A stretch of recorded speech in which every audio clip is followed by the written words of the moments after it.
Dear students, आज की computer class में आपका स्वागत है। आज हम फंक्शन का next topic function with arguments के बारे में पढ़ेंगे। लास्ट क्लास में हमने आपको फंक्शन विदाउट आर्ग्यूमेंट पढ़ाए थे। उम्मीद है आपको समझ में आ गए होंगे। आपने उसके 4 प्रोग्राम भी बना लिए होंगे। आज फंक्शन विद आर्ग्यूमेंट्स के बारे में आपको बताता हूँ और इसकी हेल्प से हम एक प्रोग्राम बनाएंगे to find the sum of two numbers. जो हमने विदाउट आर्ग्यूमेंट की हेल्प से बनाया था, वही सेम प्रोग्राम को हम इसकी हेल्प से बनाएंगे। आपको सिर्फ एक ही बात का ध्यान रखना है कि आर्ग्यूमेंट में हम वो वैल्यू लेते हैं जो हम यूज़र से एंटर करवाते हैं, मतलब सी इन करवाते हैं। जैसे एडिशन का प्रोग्राम है, उसके अंदर हमने 2 नंबरों का एडिशन करना है, तो हम 3 इंटीजर लेते हैं ए बी सी। उसके अंदर जो ए और बी है उसको हम बाहर से एंटर करवाते हैं। तो जो वैल्यू बाहर से एंटर करवानी है वो हमने आर्ग्यूमेंट में लेनी है, और बाकी वैल्यू जो बच गई है, बाकी जो वेरिएबल बच गया है, उसको हम नॉर्मल तरीके से लेंगे। देखिए, जैसे ये प्रोग्राम है, इसके अंदर सबसे पहले हम फाइल इंक्लूड करेंगे #include iostream.h। उसके बाद हम फंक्शन बनाएंगे void sum। अब इसके अंदर हमें जैसे 3 इंटीजर लेने हैं, तो बाहर से एंटर करवाना है हमें ए और बी। इंट ए कोमा इंट बी, जो बाहर से एंटर करवाने थे दोनों हमने यहाँ ले लिए। और जो तीसरा वेरिएबल बच गया सी, वो हम यहाँ पे लेंगे इंटीजर सी।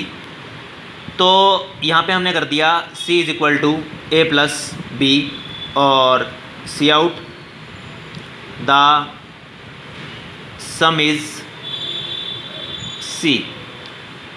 तो अब बात है कि ए और बी की वैल्यू कहाँ से आएगी। देखिए कहाँ से आएगी।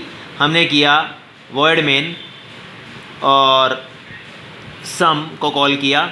हमने यहाँ पे किया 100, 200। ऑटोमेटिकली जो 100 वैल्यू है वो चली जाएगी आपकी ए में, और जो 200 वैल्यू है वो चली जाएगी बी में, और रिज़ल्ट जो आपका है वो आ जाएगा यहाँ पे 300। मान लो हमें यहाँ पे एक और दोबारा कॉल करना है सम को, और हमने यहाँ पे कर दिया सम 400, 500।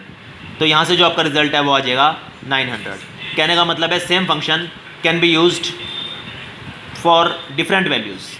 तो आपने देखी ये नई चीज़ देखी हमने 2 वेरिएबल लिए, इंट ए कोमा इंट बी लिए। तो नॉर्मली हम इसको डिफाइन करते हैं फंक्शन को ऐसे, इंट ए कोमा बी, लेकिन यहाँ पे हमने किया इंट ए कोमा इंट बी। क्यों किया? क्योंकि जब 100 वैल्यू ए में जाएगी तो ये चेक करेगा कि ए क्या है, इंटीजर है। इसी टाइप से जब 200 वैल्यू बी में जाएगी तो वो उसको भी चेक करेगा ये इंटीजर है या क्या है। इसलिए जितने वेरिएबल हम यहाँ पे लेंगे, सबकी रिटर्न टाइप हमें यहाँ पे अलग से मेंशन करना जरूरी है। अब इसी प्रोग्राम के अंदर अगर मान लो हमें वैल्यू बाहर से एंटर करवानी है, तो हम वो तरीका भी अपना सकते हैं। कैसे? एक वर्ड में तो ये हो गया, मतलब this is your first method.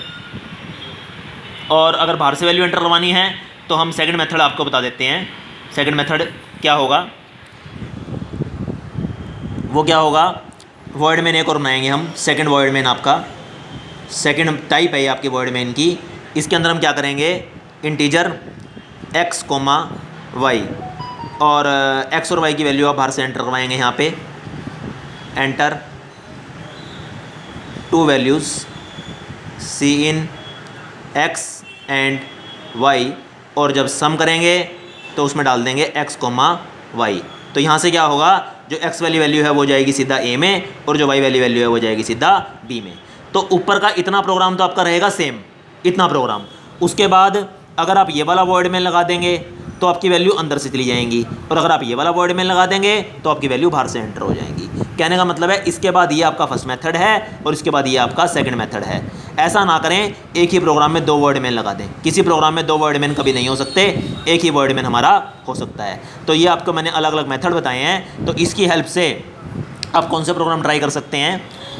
Power का, स्क्वायर रूट का, to find the table of a number, factorial of a number, इस टाइप के प्रोग्राम आप इससे बना सकते हैं। तो विद आर्ग्यूमेंट की हेल्प से भी आपने कोई 4 प्रोग्राम अपनी कॉपी पे बनाने हैं। नेक्स्ट क्लास के लिए आपका ये काम रहेगा।